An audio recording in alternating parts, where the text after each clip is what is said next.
You're still gonna build. So I looked at my comments, and someone said the middle class doesn't exist. So I did my research, and he's right. It's either you're poor or you're rich. We got some people spending $11,000 a month, while some got pissed coming out their fountain and stuff. We got some paying $3,000 for a studio, while there's some who had their car for a month and it got repoed. I know that they say that this is a city that never sleeps, but I'm sure that this is not what they mean. But y'all know I like to get straight into the video. But before we do, like, comment, subscribe, man. Show me some love. All right, come on, let's get straight into the video.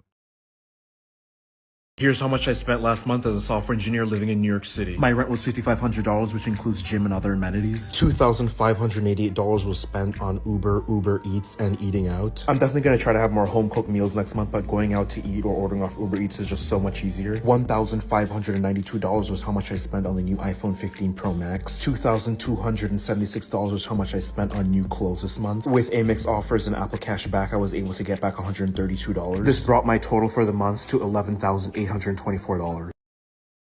Total for the month to $11,824.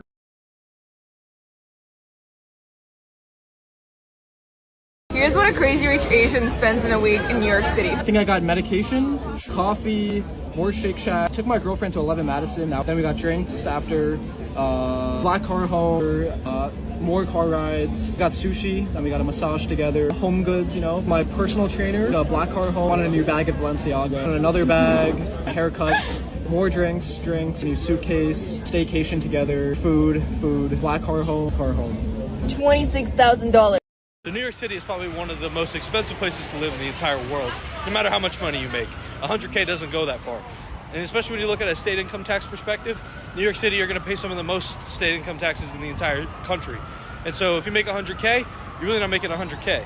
So maybe looking at states that have a lower state income tax, or maybe no state income tax, like a Tennessee or a Florida, that might be something to evaluate. However, there's so much economic potential. When you're in New York, your earning potential is a lot higher, especially if you're in the finance industry, in the tech industry. You have a lot of opportunity to grow your annual income. Just know that if you're in New York, you're gonna be paying like up to half of what you make in New York. And who knows with the tax code, what's going to happen in the future. If you set up in New York, you set up shop, get ready to pay some taxes, baby. Serious question. How are you surviving in this economy? Because I live in Atlanta. This city is packed the out, and a studio apartment is $2,000. Let's say you're making $21 an hour, because people rarely make $25 an hour. You make you make $21 times 40. You make $840 a week times 4. That's $3,000 a month, and this is rare. People is not making this. Really genuinely want to know. Like, I live in a city where it's lots of people and everyone is a normal human being, but they're living on the 28th floor. Even if you make $10K a month, that's starting to be a nothing. That is nothing. If your rent is $2,000, you already got $8K right there, and then you already got to do taxes, so that's already at $8K anyway. So that's 8 minus another $2K, that's $6K left over. Then you got a car, $500. What's really going on? Do you want to go shopping? You want to take a vacation? It's just not enough money. So comment, tell me, what are people doing to live in this world? I have a theory that Americans just don't register car expenses as real. Ever since I've been showing my apartment search and talking about how expensive the rental prices are in New York, I've gotten comments like these. Similar style apartments in other major cities in the US would maybe be $1,000 or so cheaper, but you also have to pay for a car, which is a car note if you're not lucky enough to have a paid off car, insurance, maintenance, and gas, which for a lot of people easily adds up to $1,000 a month. So yeah, the fact that decent one bedrooms in New York in the central parts of the city start around $3,000 is quite ridiculous, but it's not as ridiculous as it seems because I take the train everywhere. The train costs $2.90, and after 12 rides a week, it's free for that week. The only time I ever Uber is to the airport or past midnight. That usually ends up being like 2 to 3 Ubers a month. So in total, I could be saving, let's say $900 or so a month compared to living in another city that's going to rent in New York. But I feel like because people just don't register transportation costs in America because we're so obsessed with cars, New York seems so much more expensive than it is. This isn't me saying that New York is cheap, because it's definitely not cheap, but I just don't think it's as expensive as people make it out to be if you're willing to take public transportation, which to me is way better than sitting in a car all day.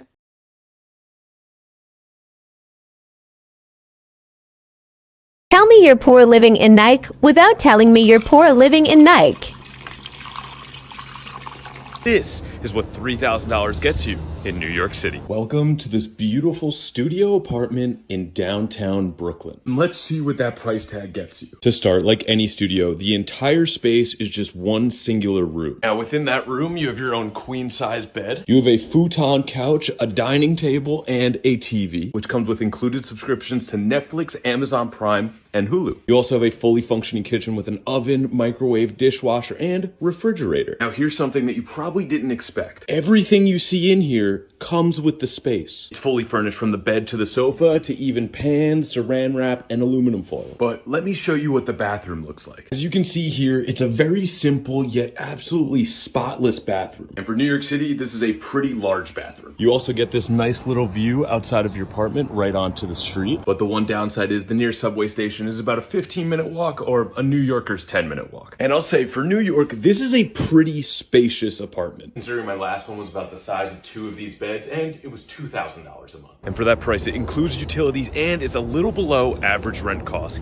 Y'all need to stop buying cars that you can't afford. I mean, look at some of these repos that I found at auction today. Repo with temp tags. This thing is a 2024. Look, 2024 BMW Financial.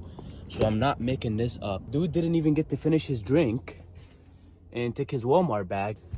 How many miles are on it, I wonder? Let's see.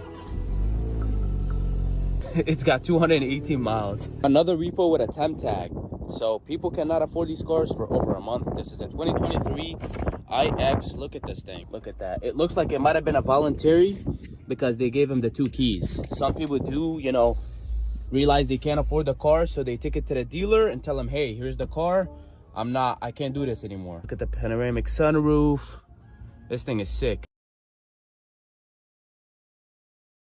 If you only work 40 hours a week, you're not even trying to make money. The average American works about 30, 40 hours a week. The average American has less than $1,000 in their bank account. There's 168 hours in every week. And if you sleep for 8 hours a night, that's 56. So that plus 40 hours of work, 96 hours, right? You subtract that from the 168 hours in every week, you got 72 hours left. You can at least work another 20 or 30 hours. And the reason that's important, financial success is just like success in fitness, right? If you want to lose weight, you have to burn more calories than you consume. If you want to be financially successful, you have to make more than you spend. And what you do with that extra money is you invest it. So if you could make an extra $2,000 a month, right? You can do that driving Uber, doing DoorDash. Let's say you're 20 years old and you invest that $2,000 in the stock market, just a simple index fund. You do that from age 20 to when you're my age 40, you'd have over $1 million. So if you're only working 40 hours and you feel like you're not making enough money, just work more hours. Hey, do you guys agree with that? Does people have to work more? Let me know in the comments, man. But yo, this is the end of the video. I hope y'all enjoyed the video. Like, comment, subscribe, man, and we out.